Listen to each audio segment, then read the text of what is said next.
70% of people who embrace Islam in America are women. It doesn't make sense that women would convert to a religion that mistreats them. Islam itself honored women. Actually, Muhammad came with many practices and many teachings to fight inequality. We were going to celebrate last elections that the first woman in America is going to be the president of, not celebrate, but we're going to make it maybe a big news. In Indonesia, for many years, even before that, the president was a woman. Assalamualaikum warahmatullahi wabarakatuh.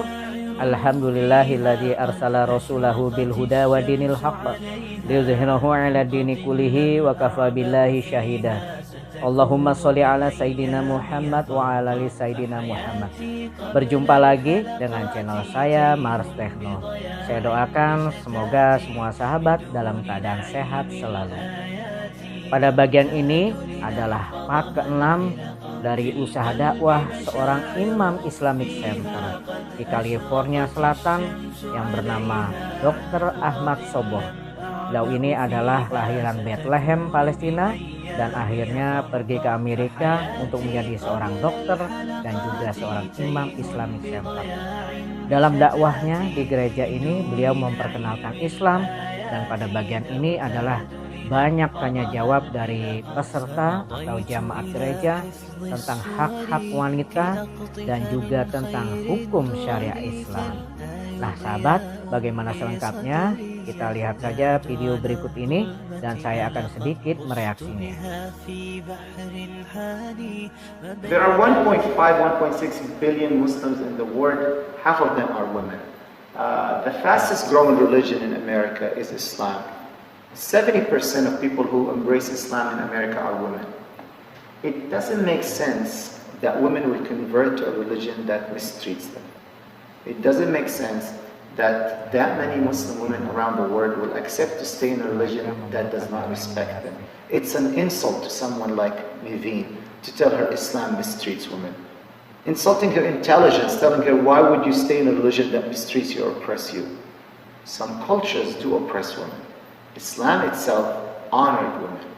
Actually, Muhammad came with many practices and many teachings to fight inequality when it came to women. Islam says very clearly, all humans are equal, males and females, but they're not similar. They're equal in their worship obligations, accountability, rights and duties, and in the eyes of the law. That's what Islam says. They're not similar because women have different abilities than men. Women can be pregnant, men cannot. Other aspects of life, but they are equal. They should not be think that one of them is better than the other. Women in Islam were given so many rights when there were no rights for women. Women in Islam were given the right to own properties, to inherit, to own business, to choose whom she wants to get married. Islamically speaking, a woman has to choose whom she wants to get married to. She cannot be married to someone she doesn't know or she doesn't like to. When I conduct marriage, because I do officiate marriage, I have to privately put the bride on the side and tell her, are you okay? Did anyone force you for this? If she says, yes, I was forced, I don't want this, I cannot officiate, I cannot sign the agreement. Islamic requirement. Muslim women were given the right to hold positions in government. I mean, we were going to celebrate last elections that the first woman in America is going to be the president of, not celebrate, but we're going to make it maybe a big news. But in Pakistan, 1986, the head of the state was a woman. In Indonesia, for many years, even before that, the president was a woman. So there is nothing in Islam that says women cannot do that. Voting. When did women in America have the right to vote? Less than 100 years. Almost 100 years. 1,500 years ago, Muslim women were given the right to vote. You know, when you try to imagine the world back in the 7th century, Europe, there was a discussion and a debate in Europe whether women are humans or demons. There actually was a general concept and understanding that women are objects. I can offer my daughter in marriage. Right? You've heard that before, right? If you do this to me, I'll give you my daughter in marriage. Or if a woman decides to speak up, she will be punished. Have you heard about witch hunting and burning the witches in the middle of... Do you think they were actually witches on brooms flying around? It's simply a woman who decided to speak up. If Pastor Stephanie was speaking up 7th century, I don't think she'll survive. Right? So in Arabia, when a man gets a baby, he will look at it. If it's a boy, he'll keep it. If it's a girl, he'll bury her alive. Because girls were shameful for them. So Islam came to fight all of that and say that's not acceptable. There's nothing nowadays that people say, oh, Islam. Have you heard about something called honor killing? You know what's honor killing? Honor killing is when a man decides that it's his right to kill his daughter or his sister or his wife or his mother if she commits adultery. This has nothing to do with Islam. Guess what? Christians in the Middle East practice honor killing because it's a cultural thing. Hindus in India practice honor killing because it's a cultural thing. You've heard about female genital mutilation. You've heard about that? This is cultural. This is an African culture. Most people who practice are in Ethiopia are Christians, not Muslims.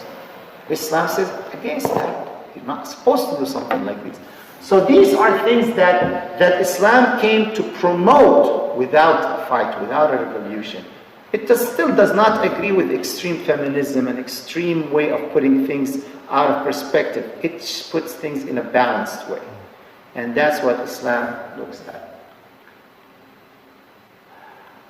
One of the amazing things of Prophet Muhammad said, the most perfect in faith amongst Muslim men is he who is best in manner and kindest to his wife. There's so many sayings of hadith and in the Quran that tells men to take care of their wives, to be kind, to be merciful, to treat them in the best way and the best manner. Muhammad, before he died, the last sermon, he stood up and he said, "O men, I ask you to take care of the women. Be merciful to the women." So what we see nowadays, because one day I was given this talk and then a lady stood up and said, "You're lying. I've seen what's happening in Afghanistan. Look what they do." I said, that's culture. That's the culture. Unfortunately, there are cultures who are uneducated, backwarded, and they treat women in a very unfair and oppressive way. But that's not Islamic. Islam is what Islam teaches, not what people necessarily, wrong kinds of people practice. And that's a minority, by the way. Not all people in Afghanistan do that. If we want to compare people to, because one day I was watching Oprah, and she had an episode about women. I don't know if you've seen it. She went around the world showing examples of women. She went to Portugal, Brazil, England, France, Belgium, China, Japan, and all the women she showed had so beautiful, positive life, and they portrayed themselves and look, have fun. And then she went to Saudi Arabia, and the example of Saudi Arabia is a woman beaten almost to death by her husband, and she's in the hospital. And then at the end she says, "Aren't you happy you live in America?" This is unfair comparison. You're telling me there's no domestic violence in America? Tell me no husband killed his wife in America before? So this kind of comparisons that we have to compare apples to apples. You want to compare women living in dignity in the West, we should compare also women living in dignity in other parts of the world, and the same thing for women who are being mistreated. Yes? Actually let me get, all right. What do you think of Sharia law? Okay, so Sharia law is a big concept. Okay, the word Sharia means law. The word Sharia itself means law. So there is Jewish Sharia, there is Islamic Sharia, there's Abrahamic Sharia. That's how we look at it. So the law, everything I told you today is Sharia. The fact that we pray 5 times a day, the fact that education is an obligation, the fact that women should be treated, that's all Sharia. That's called, everything we do in our lives is called Sharia. What's happening though nowadays in America, that there's this fear of Sharia law that Muslims are trying to implement it around and make sure everyone, that's impossible, first of all. There's no way 2% of the population can impose a law on 98% of the population. Number two, Sharia law says you have to respect the law of the land that you live in. Sangat bagus. So as Muslims, when we look at the law that we have, the American law, no issues with it. We like it. My religion tells me I have to apply. I have to stop on the red light. I have to renew my license. I have to pay my taxes. These laws in America, Sharia law tells me that I have to follow it. What people are scaring others from what we call it the penal code or the punishment code in Islam. And it's a very, very small part of the Islamic law that punishes, for example, severe punishments for murders, rapists, and other kinds of crimes. This criminal penalties or penal code in Islam is what people are scaring everyone, say, oh, Muslims want to do that. So that's nonsense. When was the last time you heard about Sharia law? Maybe during election seasons. That's when you hear about it most of the time.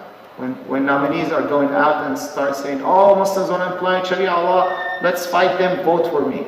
That's how we hear about it usually. But Muslims have been living in America for years, and we've been living our lives as Muslims. Well, there's some Sharia law that somewhere that they're trying to induce into Minnesota, Michigan, and places like that. That they don't want to follow the laws of the United States. That's ridiculous. These are judges and everything else. I am telling you, this is all fake news. This is all stuff that people say in Minnesota. They say in California they're trying to do that. In Texas they try. Oh look, California now applying Sharia law. It doesn't. No. Show me one Muslim. Now, yes, we would like to see people not getting away with bad things to do, but it doesn't mean that we're trying to apply Sharia law. That's how you ask a Muslim. You ask any Muslim who walks, I'm telling you, ask them. No one is having this conspiracy or this plot to impose any Islamic law on anyone. So that's definitely not the case. Now, some people like to have between their own families certain arbitration or mediation. They wanted to use the Islamic way of doing things. If the law allows it, then that's fine. If the law does not allow it, then that's fine. Like, for example, in the case of divorce. Divorce in the law, if the husband and wife say, you know what, we want to get a divorce, but we want the mediator or the arbitrator to use the Islamic principles to do divorce. If they both agree, then what's wrong with that? Not out of rejection, but that's their preference. That's how arbitration works in America. All right. Naveen, you want to jump? All right. I am getting exhausted, so let's give her that. We'll see what she likes to say. I have couple of more points after Naveen, and then we'll. Masya Allah, penjelasan yang sangat mudah dan bisa diterima. Beliau menjelaskan tentang hak kaum wanita dan juga tentang syariah Islam.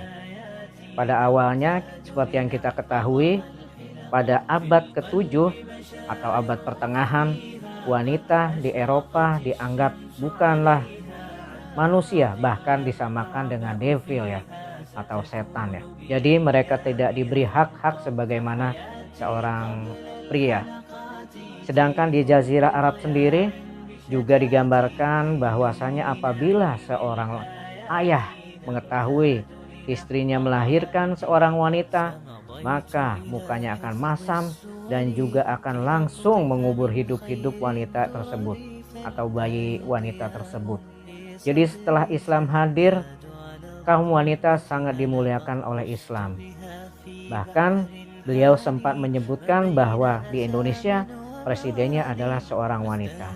Jadi apabila ada yang menindas wanita, itu bukanlah dari Islam, itu hanya budaya mereka saja. Tadi dicontohkan adalah seperti yang di Afghanistan. Dan mengenai hukum Islam, kebanyakan mereka mengkhawatirkan atau menakutkan tentang hukuman bagi para pezina dan juga para pencuri. Seperti yang kita ketahui, dalam Islam para pezina adalah dirajam atau dilempari sampai mati jika dia sudah berkeluarga. Dan biasanya di Amerika tentang hukum syariah Islam ini dibesar-besarkan saat mereka akan menjelang pemilu. Jadi sang caleg akan memblow up bagaimana hukum Islam akan diterapkan dan dia akan membackup-nya bersama masyarakat. Jadi ini urusan politik menurut beliau. Dan mana mungkin orang yang dengan populasi 2% di Amerika Serikat akan menerapkan syariat Islam di populasi lain yang berjumlah 98%. Itu adalah sangat tidak masuk akal dan hanya dibesar-besarkan. Nah sahabat, demikian informasi ini kami sampaikan. Mudah-mudahan bermanfaat. Wabillahi taufik wal hidayah. Wassalamualaikum warahmatullahi wabarakatuh.